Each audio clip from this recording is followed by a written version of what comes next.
Throughout history, justice has taken many forms, some swift, some brutal, and some so horrifying that they became legends of cruelty. Imagine a punishment so gruesome that it was designed not just to kill, but to make an example out of those who dared defy the law.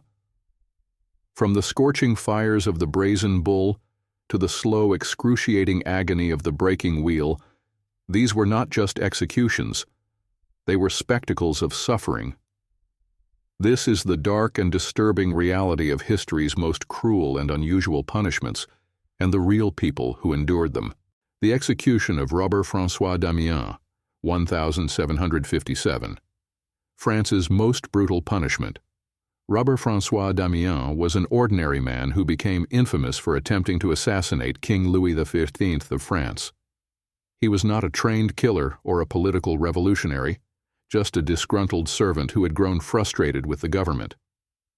But on January 5, 1757, his single act of desperation led to one of the most horrific public executions in history. Damiens worked as a domestic servant, moving from one noble house to another. He had no formal education and no real influence, but he lived during a time of widespread discontent. The 7 Years' War had left France in a poor state, taxes were high, and corruption was everywhere. Damiens, who had been fired from several jobs, grew increasingly angry at the way things were run. He blamed the king for the suffering of the people. That winter evening, outside the Palace of Versailles, Damiens approached King Louis XV as he was leaving his carriage. In his hand, he carried a small penknife. With one quick motion, he lunged at the king, stabbing him in the side. However, the knife barely broke the royal skin. It was a weak, almost harmless wound. In fact, some reports suggest that the king's thick winter coat absorbed most of the impact. The attack was minor, but in the 18th century, attempting to kill a king was the worst crime imaginable. Damiens was immediately seized by the king's guards and dragged into custody. As soon as he was arrested, he knew his fate was sealed. No one who had tried to harm a monarch had ever been shown mercy. The trial was swift. The court did not care about his motives or his background. He was declared guilty of regicide, even though the king had survived.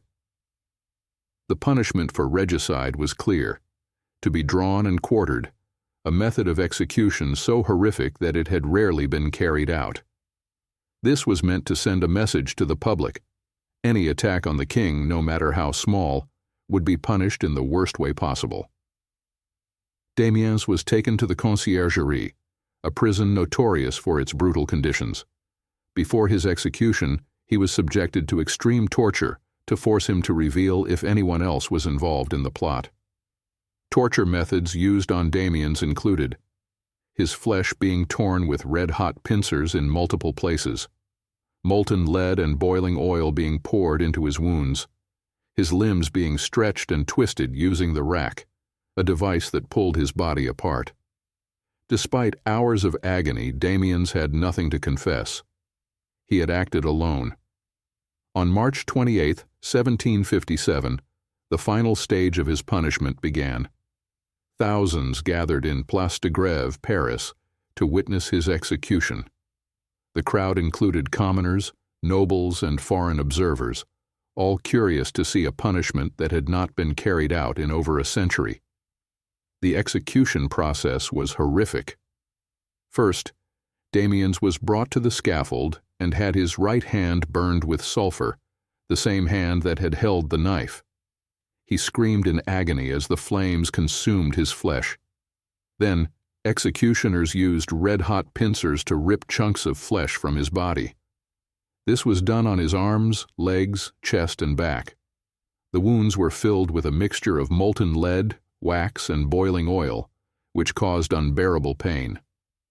After this torture, the executioners proceeded with the drawing and quartering. 4 strong horses were tied to his arms and legs, and they were whipped to pull his body apart. However, Damiens' joints were incredibly strong, and his tendons refused to snap. For nearly an hour, the horses struggled to dismember him. The executioners, realizing that this was taking too long, decided to cut into his joints with knives to weaken them. Once the tendons were severed, the horses finally succeeded in tearing his limbs from his torso. The executioner displayed his severed body parts to the crowd before throwing them into a roaring fire. His remains were burned to ashes, and his name was forever marked in history as one of the most brutally executed men in France. After his execution, the punishment was considered so horrifying that it was never performed in France again. Even King Louis XV was said to have been disturbed by the event. Damiens' house was burned to the ground, and his family was banished from France. His relatives were forced to change their names so that no one would ever be associated with him. This remains one of the most gruesome, drawn-out public punishments ever recorded, a chilling example of extreme justice in the age of absolute monarchy. Lingchi, 1905, The Death by 1,000 Cuts. Fo Chou Li was a Chinese man convicted of murdering his master, a crime considered one of the gravest offenses in traditional Chinese society. In a culture built on strict hierarchy and Confucian principles, killing one's superior was seen as an act of ultimate betrayal. The punishment for such a crime had to be severe, not just to execute the criminal, but to send a message to the public. His sentence was Lingchi, or death by 1,000 cuts, an ancient form of execution that had been used in China for centuries. It was a method designed to inflict maximum suffering by slowly dismembering the body piece by piece until the condemned either bled to death or died from sheer agony. On the day of his execution in Beijing, 1905, Fu Chu-li was dragged from his cell and brought to the execution ground. A crowd had gathered, eager to witness the brutal event. The condemned man was stripped of his clothes and tied to a wooden frame, his arms and legs stretched and secured so he could not struggle. His face was pale, his breathing shallow. He had no illusions about what was about to happen. The executioner, an experienced man trained in the art of slow execution, stepped forward with a sharp knife. The first cuts were small, shallow slashes to the chest and arms, peeling away skin in thin strips. The crowd watched as blood began to seep from the wounds. The executioner worked methodically, ensuring that each cut was painful but not immediately fatal. The goal was not to kill quickly, but to prolong the suffering for as long as possible. As the process continued, larger chunks of flesh were removed from Fo Chou-li's thighs and torso. His muscles were exposed, his body trembling violently from shock and pain. His eyes darted around frantically, his breath coming in short, ragged gasps. The agony was unimaginable, but the execution was far from over. After dozens of cuts, his limbs were next. The executioner sliced into his arms and legs, severing tendons but avoiding major arteries. This ensured that he remained conscious for as long as possible. Witnesses reported that his screams echoed through the square, a haunting sound that caused some spectators to turn away in horror. At some point, opium was given, not to numb his pain but to ensure he stayed conscious longer. This was a common practice in Lingchi executions. The drug would prevent him from passing out due to shock, forcing him to endure every second of his own destruction. His body convulsed, his cries weakening as blood loss took its toll. The final stage of the execution came when his head was severed from his body, bringing an end to his suffering. His dismembered body parts were displayed, a grim warning to others who might consider committing similar crimes. The crowd eventually dispersed, leaving only the executioners to clean up what remained. Fu Chu-li's execution was one of the last recorded instances of Lingchi in China. Later that same year, the Qing dynasty officially abolished the practice, ending centuries of one of the most horrific punishments in human history. Today, his story stands as a chilling reminder of the extreme societies have gone to enforce law and order through brutal public spectacle. Vlad the Impaler's victims, 1462, the Forest of the Impaled. In the mid-15th century, the land of Wallachia was ruled by a man whose very name would later inspire one of the most infamous horror legends of all time, Vlad III Dracula, better known as Vlad the Impaler. While he is remembered in Romania as a national hero who defended his land against the Ottoman Empire, he is also one of history's most brutal rulers. His preferred method of execution, impalement, was so horrifying that even his enemies feared him more than death itself. Among the countless victims of his cruelty, one particular event stands out: the mass impalement of over 20,000 people in 1462, an act so gruesome that it became known as the Forest of the Impaled. During this period, the powerful Ottoman Empire sought to expand its control over Eastern Europe. The young Sultan Mehmed II, the same man who conquered Constantinople, led a vast army into Wallachia, expecting a swift and easy victory. However, what he found shocked and horrified him beyond imagination. As the Ottoman troops advanced toward Targoviste, the capital of Wallachia, they encountered a sight so disturbing that it caused many hardened warriors to drop their weapons in fear. Before them stretched a vast field covered in impaled corpses, men, women, children, and even captured Turkish soldiers. The rotting bodies stood on towering wooden stakes, their twisted faces frozen in expressions of agony.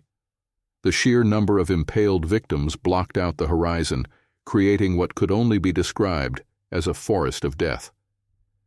Impalement was one of the slowest and most painful methods of execution ever conceived. The victim was forced to sit on a long, sharpened wooden stake, which was then inserted through the rectum or abdomen. Care was taken to ensure that the stake did not pierce any vital organs, so the victim would not die quickly. Instead, they would remain alive for hours or even days, slowly sliding downward as gravity pulled them further onto the stake. Some screamed in agony, others died from sheer shock. The smell of rotting flesh filled the air, and crows circled above, feasting on the half-dead victims. Sultan Mehmed II, a man who had witnessed countless battles and executions, stopped in his tracks, his face pale. Even he, the conqueror of Constantinople, was overwhelmed by the sheer horror of Vlad's cruelty. Many of his soldiers refused to march forward, fearing that if they advanced into Wallachia, they would meet the same fate. Vlad's message was clear: turn back, or you will join them. Realizing that he was not just fighting a warrior, but a ruler who wielded fear as his most powerful weapon, Mehmed II ordered his troops to retreat. His grand campaign to conquer Wallachia had been halted, not by armies, but by terror itself. But Vlad's cruelty did not end with his enemies. His use of impalement was not limited to Turkish invaders. His own people suffered under his rule as well. Anyone suspected of betrayal, theft, or even minor disobedience could find themselves hoisted onto a wooden stake, left to die slowly in excruciating pain. Entire villages were wiped out, their inhabitants turned into grotesque warning signs for others. By the time of his death, it is estimated that Vlad had impaled over 80,000 people, making him one of the most sadistic rulers in history. His brutality was so legendary that stories of his cruelty spread across Europe, inspiring the Gothic horror character Dracula centuries later. To this day, the memory of Vlad the Impaler remains a terrifying yet fascinating chapter in history, a reminder of how fear can be more powerful than any army. The Brazen Bull, the execution of Perilos of Athens, 6th century BCE. In ancient Greece, a metal worker named Perilos of Athens sought to win the favor of a tyrant. He was a skilled craftsman, known for his intricate bronze work, and he had an idea: an execution device unlike anything the world had ever seen. He wanted to create something that would not just kill criminals, but turn their deaths into a horrifying spectacle. His creation was the Brazen Bull, a life-sized, hollow bronze bull designed to roast people alive from the inside. But in a cruel twist of fate, the first person to suffer inside this gruesome invention was Perilos himself.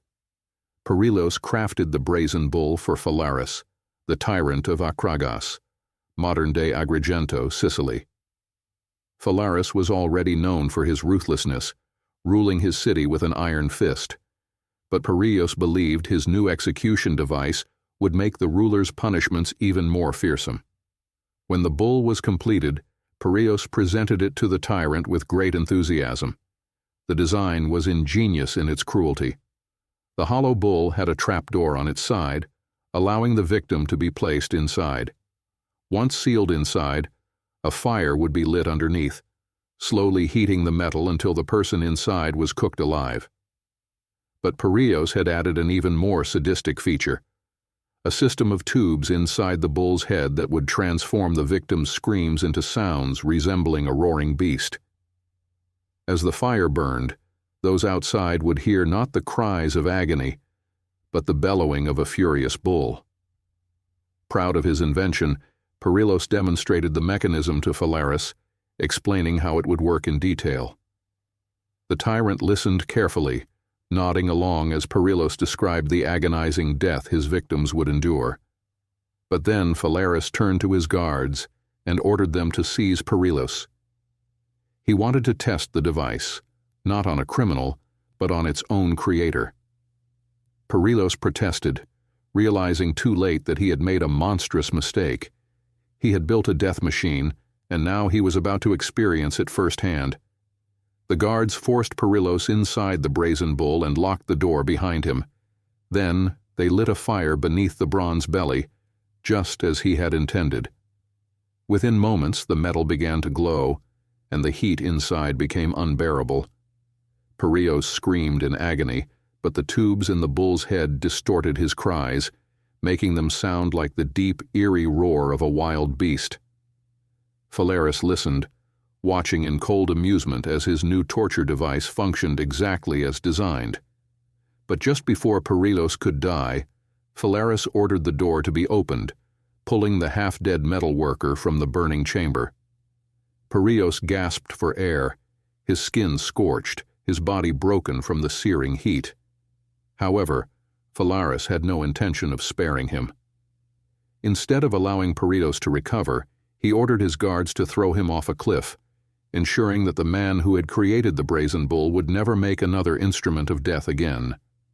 Despite Perilos's fate, the Brazen Bull continued to be used for centuries as a preferred method of execution. Phalaris used it to kill rebels, criminals, and political enemies, turning their suffering into a public spectacle. The device became so infamous that even the Romans later adopted it for their own executions. Phalaris eventually met his own violent end when his enemies overthrew him. According to legend, he was thrown into the very Brazen Bull he had once used to execute so many others, suffering the same horrific fate as Perilos.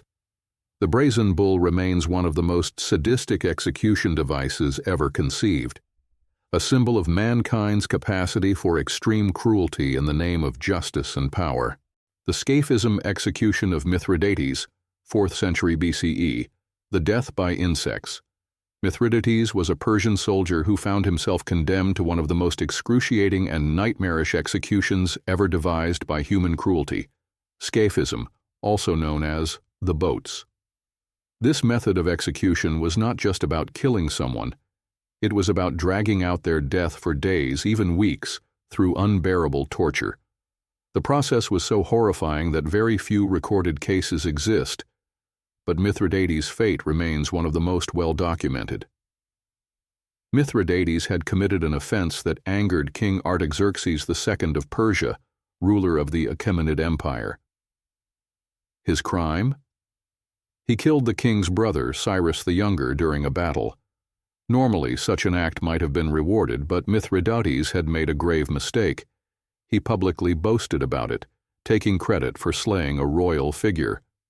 This enraged Artaxerxes, who decided to make an example of him. Mithridates was sentenced to Scaphism, a method designed to prolong suffering for as long as possible. The execution began when he was stripped naked and placed between two wooden boats that were positioned one on top of the other, forming a kind of coffin with an open center. His head, hands, and feet were left exposed, while the rest of his body was trapped inside. Next, the executioners force-fed him milk and honey, not out of kindness, but to ensure he would remain alive while his body became a breeding ground for insects. They continued pouring the mixture down his throat until he was violently sick, filling the enclosed space beneath him with his own excrement and vomit. Then came the real horror. More honey was smeared all over his face, arms, and legs, attracting flies, wasps, and other insects. Within hours, his body was covered in swarms of biting and stinging bugs, feeding on his exposed flesh. The insects laid eggs in his wounds, ensuring that even after they left, maggots would hatch and begin eating him alive from within. Mithridates suffered for days. His body swelled with infection, his skin crawled with worms, and every breath he took was filled with the unbearable stench of his own decay. The milk and honey continued to be force-fed to him, ensuring that he would not die quickly, and that his body continued to rot while he was still alive. Historical accounts say that Mithridates lasted for 17 days before he finally died, not from starvation, but from the sheer agony of being eaten alive by insects. By the time he succumbed, his body was so riddled with decay and parasites that it was barely recognizable as human. Scaphism was so inhumane that it was rarely used, even in an era of brutal executions. Mithridates' case remains one of the most horrifying recorded in history, a testament to the extremes of human cruelty. His death was meant to send a message, a fate so terrifying and slow that it ensured no one would dare offend the Persian king again. The breaking wheel execution of Peter Neers, 1581, the torture of a cannibal. Peter Neers was one of the most feared criminals of the 16th century, a notorious bandit, sorcerer, and cannibal who terrorized the Holy Roman Empire. His crimes were so gruesome and horrifying that when he was finally captured in 1581, authorities decided that a quick execution was far too merciful. Instead, he was sentenced to death by the breaking wheel, one of the most painful and drawn-out methods of execution ever devised. For over a decade, Peter Neers and his gang roamed across present-day Germany and France, committing hundreds of murders, robberies, and acts of brutality. But what made him truly infamous was his practice of cannibalism. Witnesses claimed that he not only ate the flesh of his victims, but also kept body parts as trophies and performed black magic rituals using human remains. His most heinous act was the murder of pregnant women, from whom he allegedly cut out unborn children to use in occult ceremonies. His reputation made him one of the most wanted criminals in Europe, and he was captured twice, but he managed to escape both times. His first capture in 1577 ended when he bribed his jailers and fled, resuming his reign of terror. But in 1581, he was finally caught in the city of Neumarkt, Bavaria, and this time there would be no escape. Before his execution, Peter Neers was subjected to 3 days of relentless torture. Authorities wanted him to confess to every crime he had committed, even those they had no evidence for. On the first day, his flesh was torn from his body with red-hot pincers. Pieces of his skin peeled away in bloody strips, exposing raw muscle beneath. On the second day, he was suspended on a rack, with his bones slowly dislocated and his limbs stretched to their breaking point. His screams filled the prison, but no one came to help. On the third day, they finally brought him to the breaking wheel, also known as the Catherine wheel, an execution method so brutal that it was meant to ensure hours, if not days, of agony before death. The breaking wheel was a large wooden wheel with metal spokes mounted on a platform. Peter Neers was stripped naked and tied down, his arms and legs stretched across the wheel's surface. The executioner then took a heavy iron club and began smashing his limbs one by one. First, his legs were shattered. The bones snapped like dry twigs, leaving him unable to move. Next, his arms were broken, each strike turning them into twisted, useless limbs. The final, most agonizing step was the death blow, a final strike to the chest or head, meant to end his suffering. But for Peter Niers, death did not come quickly. Some victims of the breaking wheel lived for days, their broken bodies left displayed for the public as a warning to others. Witnesses say Peter Niers' half-dead body remained on display for hours before he finally succumbed to his injuries. His remains were left to rot, and his name became a legend of horror in German folklore.